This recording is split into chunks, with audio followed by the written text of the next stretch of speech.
Okay, so Station 11. So, what is it about? So, basically, what it's about is it's about this world that's like goes into the like apocalypse. So, basically, what happens is it starts off. It's set in like the sort of like Canada, sort of US border, Great Lakes area kind of. So, there's this actor, Arthur Leander. So, what happens is he's doing this staging of King Lear, and he plays Lear, and he's surrounded by his daughters in the like splitting scene in the in the madness scene where he goes out and he says, you know, we are born to this great stage of fools, like this is why we come crying. So he's going through that scene in King Lear, and basically what happens is um he's doing the production, and then he sort of like gets sick and then faints on stage, and he you know, basically dies on stage. There's a guy, Jivan, who tries to come up and rescue him and resuscitate him, you know, try to administer CPR, but it doesn't pan out, and then Arthur dies on stage. After, so you go through this first what's it called? This first medias res kind of opening, where it's you know, it's this sort of like disjointed kind of opening scene, and then Jivan leaves and he sees the snow start to fall, and then he gets one of this thing called the Georgia flu, and the Georgia flu is like the whole like big thing of the story. So the Arthur Leander thing is kind of like a side like B plot to the actual big plot, which is the Georgia flu. And basically, what it's like is it's pretty much just COVID, but like a billion times worse. The Georgia flu goes around, it infects everybody, and basically everyone on Earth dies and leaves it as a post-apocalyptic wasteland, which just people trying to survive, get by, doing what they can, doing you know, doing the only things they know. So basically, we pan over. So that's the Arthur thing. We pan over and we go over to the second plot. So the second plot is basically this girl, Kirsten, who was in the first part in the Arthur play. So she was, I believe she was Goneril, and basically, so she was playing a child in that. So she's grown up now. I'm pretty sure not to adult. I think she's still an adolescent, like a teenager. But basically, post Georgia flu, he's wandering the wastes with this group of guys called the Symphony. And the Symphony is basically a traveling caravan of people who perform classical music and Shakespeare plays. So they sort of bring culture and maintain, you know, the remnants of the past throughout all their performances. So they go around the waste, you know, playing music to these just because civilization's fallen. So there's just these small settlements back to sort of basically getting set back, you know, a few hundred years into the past. So they step in these places and they perform Shakespeare. So in one town they go to perform the Midsummer Night's Dream, which is the one about you know, the lovers and stuff who get like under the spell of the little fairy guy Puck, and then what happens is there's this like a big love like mix up kind of thing going on. This is Midsummer Night's Dream, by the way, and yeah, and then there's like also with what's his name, Bottom, and the horse's head, oh, donkey's head, sorry.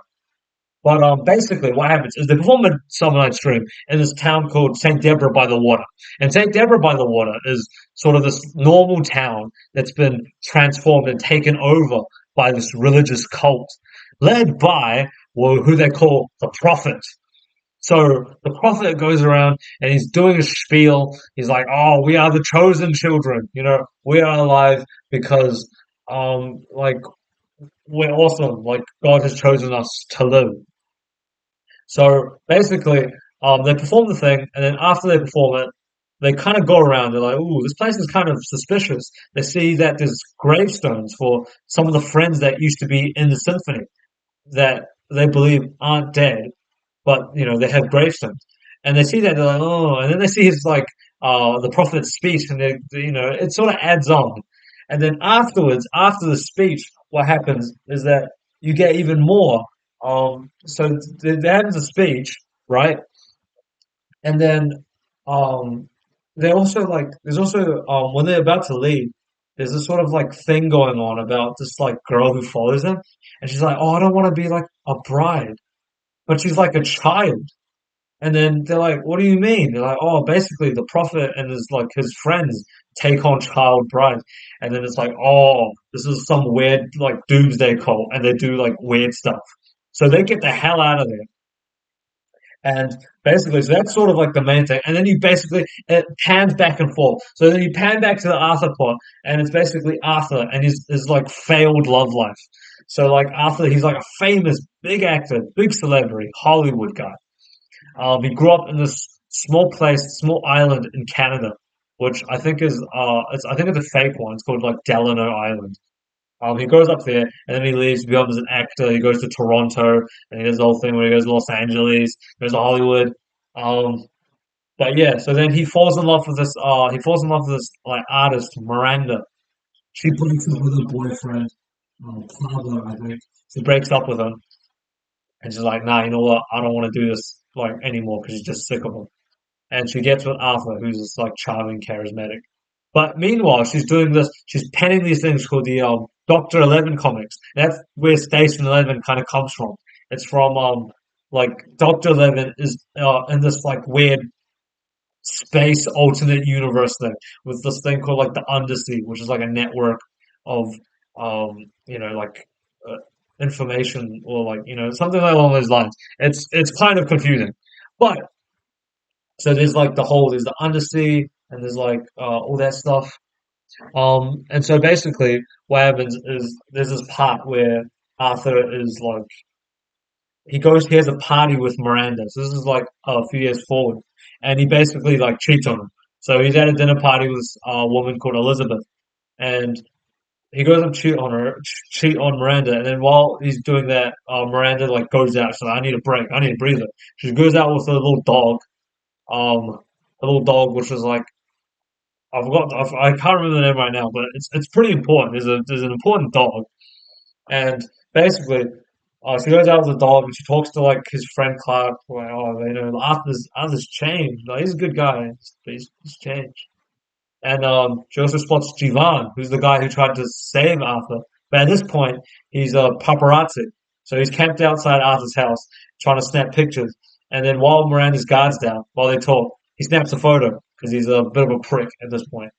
But like, there's that whole point of like, he's a prick not because he's like a prick in person, but it's because he needs to make money as a paparazzi, and that's why he's a prick. The actual thing is that he wants to be a doctor, and he only realizes it at the end of the story.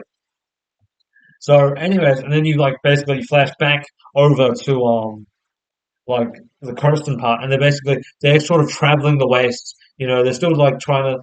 I think they get lost in the Kirsten and stuff get separated from the rest of the traveling symphony, and basically, they're just sort of navigating and like doing that whole thing, trying to find and trying to regroup at the Seven City Airport. Seven City Airport becomes known as this like museum of like all human knowledge. It's just an airport, but basically what happened with the airport is when the Georgia flu struck, people people at the airport like congregate together because there was nothing to do, right? So and they couldn't go anywhere. They were at an airport, so it became like a big base. And then what happened was uh, Clark, who was there for the dinner party, Clark was also stranded there, and he starts collecting things. So it starts off with someone with their like American Express card. They put it down. They're like, they want to buy food for everyone because there's no food, and like and then people start adding to it. People who leave, like people who die and stuff like that. They just start adding all these things that remind people of like civilization before the Georgia flu. So there's like a collection of like shoes and like uh, all sorts of like just useless, random, weird stuff to remind people about being people. So they're trying to regroup there because that's like this like holy site for everybody. So basically, you can flash back to Arthur, and then so um, Arthur's like he's doing this whole thing, and then basically there's this thing that comes out about him. He's been writing letters to this like anonymous friend of his from his childhood from Delano Island called V, and she publishes a book of all his letters to her, which are basically just one-sided addresses. So he goes over and he's like, "Oh V, do you remember this happened? Oh V, when I went to the city and blah blah blah blah blah." And basically, he says it himself. He said, "I treated V like a letter." He was being a prick, and he just wrote. He just like he made her a diary and just wrote whatever he wanted and sent it to her without actually intending for a response because you know he felt lonely even though he was surrounded by people and surrounded by women. He still felt lonely and he wanted to connect with his childhood and in Delano Island. It's that sort of struggle thing where it's like he grows up in Delano Island, he wants to get the hell out, but when he leaves, he really misses it. That's like sort of the big conflict. Um, yeah, and that's that. So basically, what happens after that is he writes all this, it comes out, and then basically what happens is he has this interview with Jivan, and this is of course showing Arthur's like fall. He's falls from this great glory, just like King Lear. He falls from this great glory as this great actor, and he just descends into like as he gives away all his possession to his three wives instead of his three daughters. Like he's giving, it's sort of like a mirroring of King Lear, as he also gets old. So he gives away everything he has to his wives, and he goes to this interview with Javan, and he's sick of talking about himself. He tells him, like, he's like, Javan, you're a real one, because Javan just talks about himself for like at the start of the interview. He doesn't ask him any questions, and Arthur's just like, I'm just really sick of people asking me questions. I really hate this being a celebrity thing. So he says, you know what? I'll give you, I'll give you a deal as a reporter. I'll give you an exclusive scoop. I'm going to get divorced. Um, like I'm going to get divorced, right? In the next month. I plan on cheating on, or have like cheating on my wife with this person, and you get to reveal it to the press, on the condition that you don't speak of it to a soul in 24 hours. And so Jivan takes it. Jivan, he's an honest man, even though he's a paparazzi. Arthur doesn't know this. Arthur doesn't recognize Jivan, but Jivan holds his word as a real man. And so, what happens is, so yeah, Arthur does that. He cheats on his wife, and then it happens, and then the play.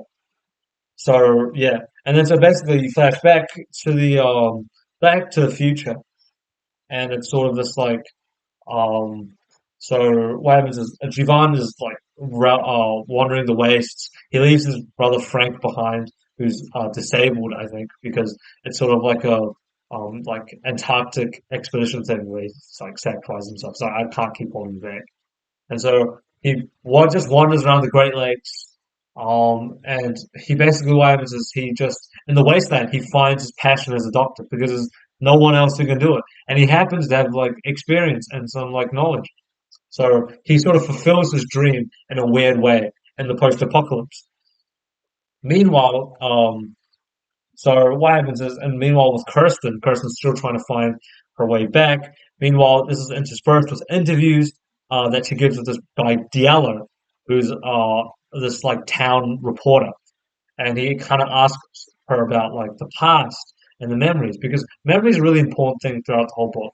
In the book, what happens is people they're constantly reminded that there's this great civilization of humanity that exists before them, before the Georgia flood, and there's constant reminders of it. So they break into houses, and they find bits and pieces that remind them that there were people used to live in a different way.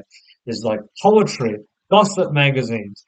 There's this paperweight that Kirsten covets that she receives, I think, indirectly from Arthur. It's this paperweight that she really holds there because to her it's this useless, beautiful object. It reminds her that people used to like do more than just survive, and that's sort of like the titular thing where in Station 11 the whole big slogan is this thing taken from Star Trek that survival is insufficient.